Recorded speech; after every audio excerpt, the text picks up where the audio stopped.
Hello again, everyone. Welcome to the Options Mentor. Well, we had a week of some actual up days in the market, didn't we? Including on Friday, things looking a little more stable. Still lots of tension around the whole tariff situation. And this coming week, of course, we'll have to always be on guard for anything to do with the tariffs. And also, we have the PMI coming out on Wednesday, and we have the monthly jobs report coming out on Friday. So, those are things that the market may focus on, as well as any Fed speakers and what the Fed's feeling is about a rate cut, which I guess would be in June at the earliest if it's done at all.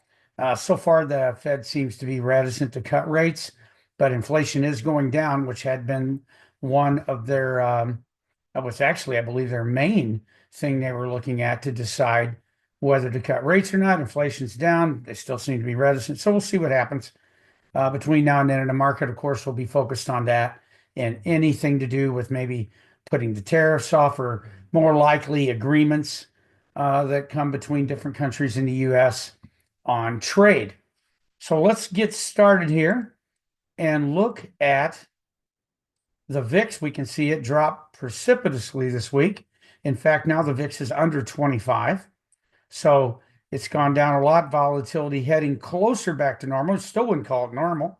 Look at the VIX the last year, and you can see the vast majority of time we were lower than this, right? Only the spike up we just went through, a little blip here, and then back in August of last year.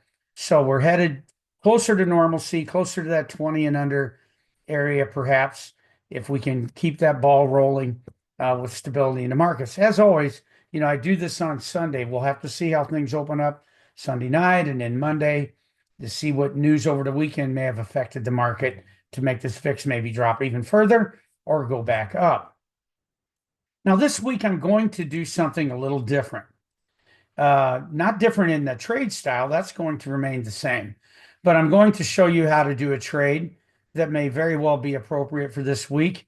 As far as the VIX goes, you have to decide if it's appropriate for you. And I'm going to do it in the ES, the futures. Now, of course, you can do it in SPX if you want, just like we've always talked about. And you could always also do it in SPY. But I just wanted to review one this week in the ES.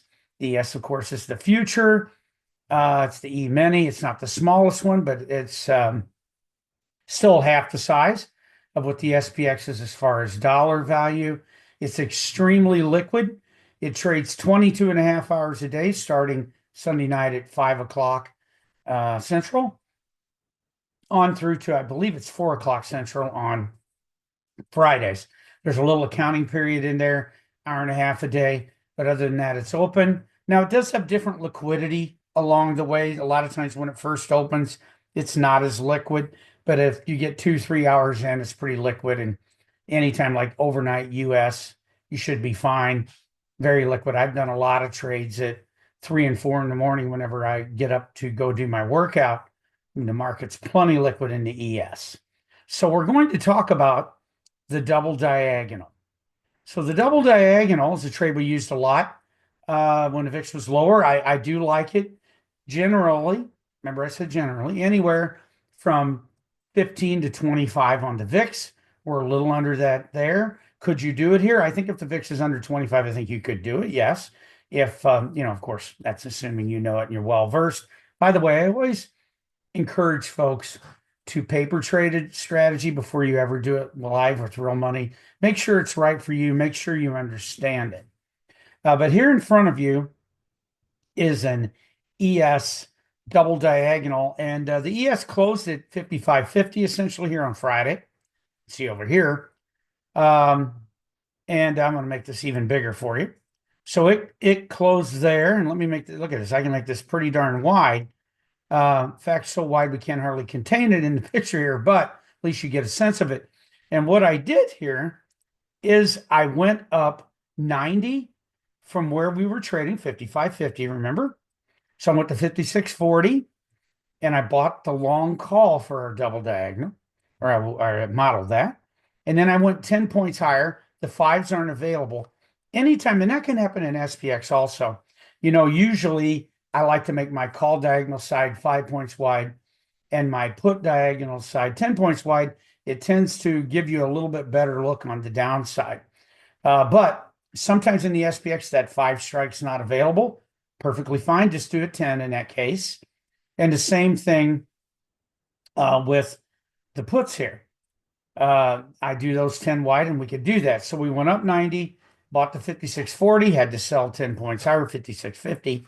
And then we went down 90 from the 55.50 we're trading, and we got a 54.60 put, and then we sold the 54.50. Now this gives us a nice, very wide complex. Now between now and Friday, the expected market maker move is $130. I checked that before I got on.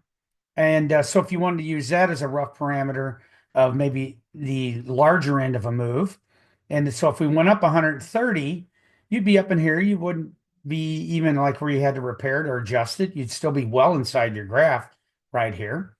Or if you went down 130 and we're down here at 54.20 area, once again, well inside your graph. So this trade actually gives you a lot of room to move around.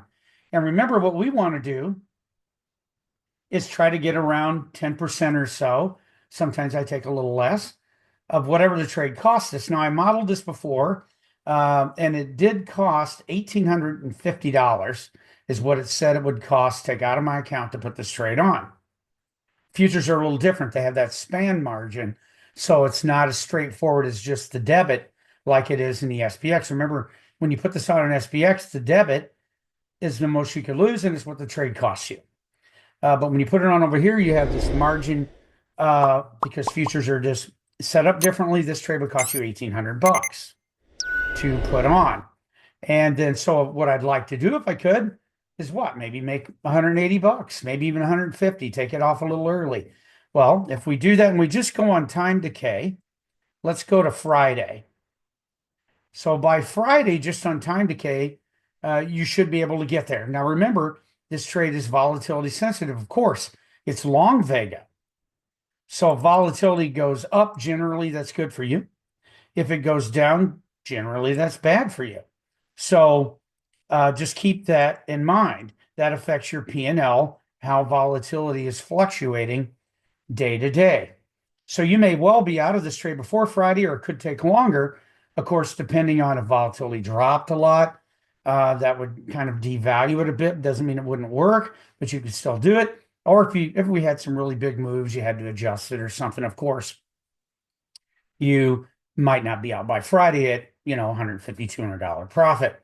But that would be my starting goal, at least, something like that in that area, if you wanted to do this in this ES like this. And as always, if you want to learn how to adjust these trades and all the ins and outs of them, just check the link in the description to join me every day over at arimer.com. I have Traders Lounge twice a week, and I have Opening Bell every day where we discuss adjusting these if we need to.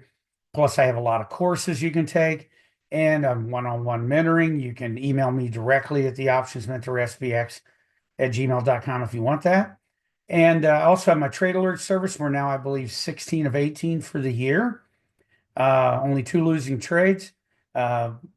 So doing very well with the trade alert service. That's where I put on trades like this or an SPX usually. I send it out before I put it on so everybody has a chance before I do it. And anytime I adjust it, make profit adjustments, any of those things, I send it out to you first. So if you want to follow me along on some trades and kind of learn, following, then that would be available to you. That's my trade service. And under the video description, it is Mark's, it says arimer.com, Mark's MIT, I believe it's called, which is my income trade alert system. Anyway, so this trade here, I think at this point, looks pretty good here. Double diagonal of some sort. It's certainly not the only trade that you could do this week if the VIX was under 25. This is just one of them. I like to mention that sometimes because I think sometimes when I show a trade, people think that, oh, that's the best one or that's the only one. That's not necessarily true. This is a trade that's at least acceptable, if the VIX was under 25 at this point. So I've showed that to you here in the ES for a change. We'll go back to using SPX next week. Let me know in the comments what you think of that, or Those of you who even trade ES or are interested in it, let me know because I kind of like to gauge interest to what people want there. And please hit that subscribe button, the like button, and any comments, of course, and also the alert button so you always know when my videos come out. And then I will be back with you here next week. We'll see what the market brings us this week. We've had a lot of drama, haven't we, over the last few months, but really great time to trade. The market's been very tradable, even though we've had a few very tough moves. That 500-600 point up move wasn't pretty. Those things are going to happen. But overall, things have gone pretty well. So I'll catch up with you guys next week. Have a great trading week, and I hope you're having a great weekend. Bye-bye.